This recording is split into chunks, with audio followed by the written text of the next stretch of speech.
न मन्त्रं न यन्त्रं तदपि च न जाने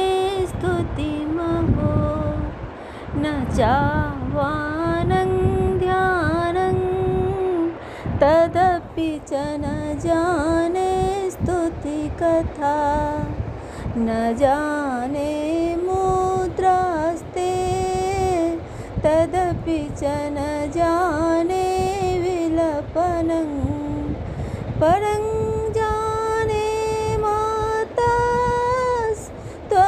मातास्त्वदनुसरणं क्लेशहरणं न मन्त्रं न यन्त्रं तदपि च न जाने स्तुतिमहो विधेरज्ञानेन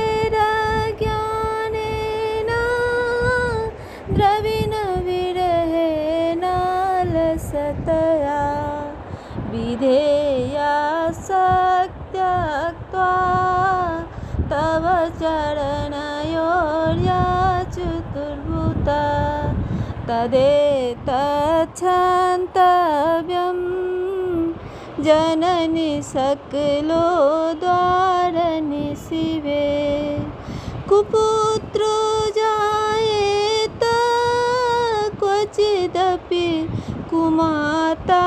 न भवति पृथिव्यां पुत्रास्ते जननि बहवः सन्ति सरला परं तेषां मध्ये विरलतरलोऽहं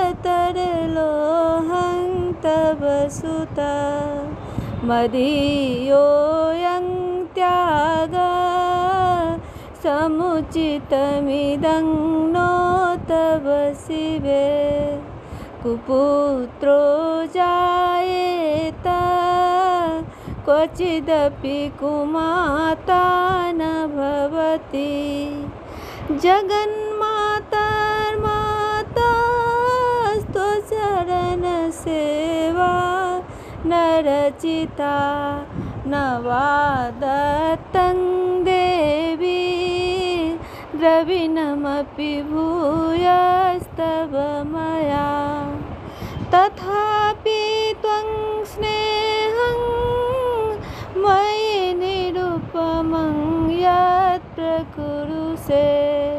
कुपुत्रो जायेत क्वचिदपि कुमाता न भवति परित्यक्ता देवा विविधविधिसेवाकुलतया मया पञ्चाशीते रधिकमपनीते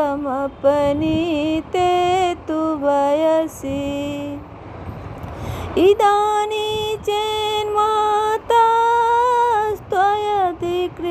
चेन्मातास्त्वयधिकृपाणापि भविता निरालम्बो लम्बो दरजननकं यामि शरणं स्वपाको जल्पाको भवति मधुपाकोपमगिरा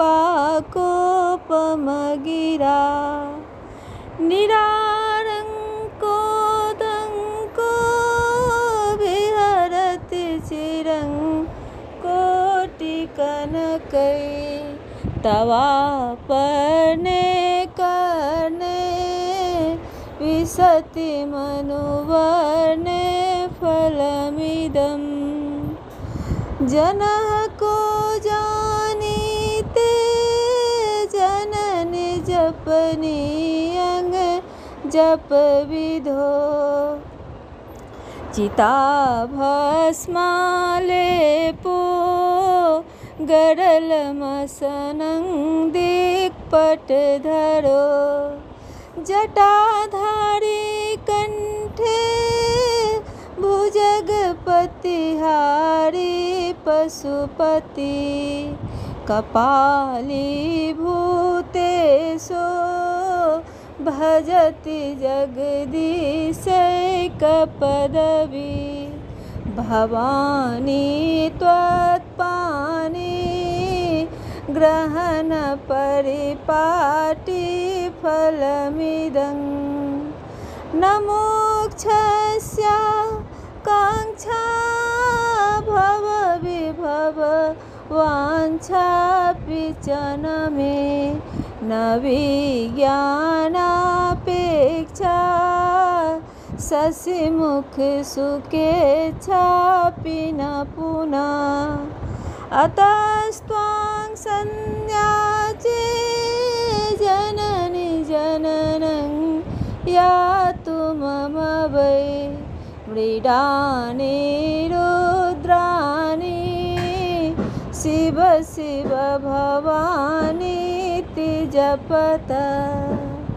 नारादितासि विधिना विविधोपचारै किङ्रोक्षचिन्तन्